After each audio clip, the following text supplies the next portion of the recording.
inside CNN, they can't. They won't consider the possibility that maybe their coverage did become too hyperbolic. According to Brian Stelter, the longtime CNN media correspondent who was fired by Licht last summer, the comments on COVID were not well received. Quote, some CNNers, I'm talking about current staffers, not formers like yours truly, are quite offended by Licht's suggestion that the network unduly hyped COVID for ratings. The passages in The Atlantic about Licht's disdain for the Trump-era CNN are going to leave a lasting mark. But if they had allowed for just a little self-reflection, they might have looked back at segments like this one from July of 2021, interview with anchor Victor Blackwell and a New Jersey parent suing to stop mask mandates in schools. And they might have seen that Chris Licht had a point. Do you believe that masks work to stop the spread of the virus? I think there's many cases where, especially with kids, the masks don't work because they're not being worn properly. There's arguments where people aren't wearing the correct type of mask. So I think that that is something that cannot be controlled in all of New Jersey schools. Bruce, I think we probably should stop the conversation right there. If we're having a conversation about whether masks work or not, I really believe the rest of this is futile because we know that the science shows that masks work. That was 17 months into the pandemic. All the woman said was that masks may not be worn properly, and as a result, they might not be that effective. Of course that's true, and it's a perfect example of what Chris Licht was talking about. Blackwell's point of view wasn't representing many people's reality, and it reflects an internal study commissioned by the network in early 2022, whose findings were obtained by Mediaite.com, which I founded. The study showed trust in the network was at its lowest level since 2017, with, quote, liberal bias and opinionated coverage cited as the network's biggest weaknesses. But inside the CNN bubble, those critiques are apparently forbidden. And that's the problem that the next CEO will face at CNN, and maybe the one after that. They're going to run up against a team that's either unwilling or incapable of carrying out that mission. Sadly, it seems the only way to really turn CNN into a nonpartisan outfit is to clean house.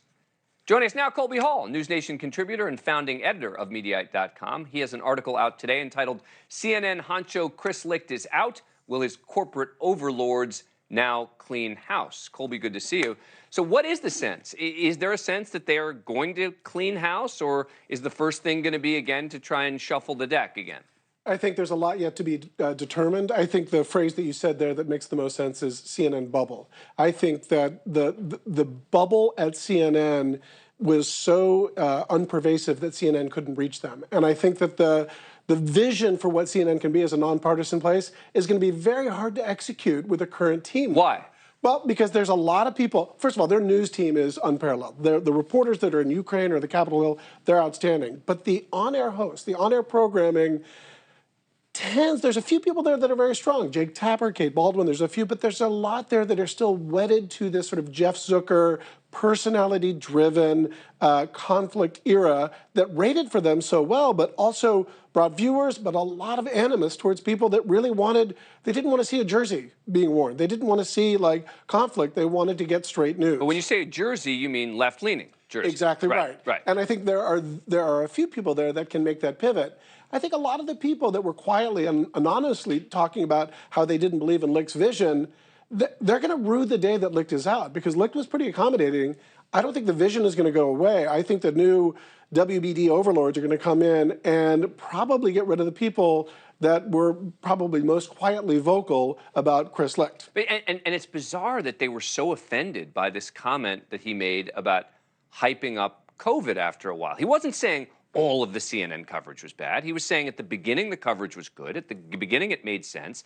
But then there reached a point where it felt like we were overhyping. Oh, how dare you? How dare he ever suggest that? And then you actually go back and listen to some of what they said back in the day, and he was right. Right. The data evolved at CNN, but the coverage did not evolve. Right. So, and, Chris Licht made a lot of mistakes. He'd own up to a lot of it. And he became sort of like the Captain Queeg character. Like, he was sort of aloof and arrogant, and he pushed back hard.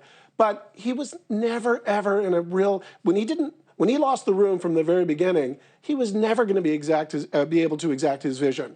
And I'm really concerned that the next CEO will be able to do the same. Because it's not his vision, it's their vision. Exactly right? I mean, right. It's what the corporate overlords want. I understand why they want it, and I respect it. But they're going to have a real hard time convincing the rank and file there that it's something they ought to do. Colby Hall, thank you. Appreciate it. Thank you for watching. Go to newsnationnow.com to find NewsNation on your cable provider. And don't forget to click the red subscribe button below to get more of NewsNation's fact-driven, unbiased coverage.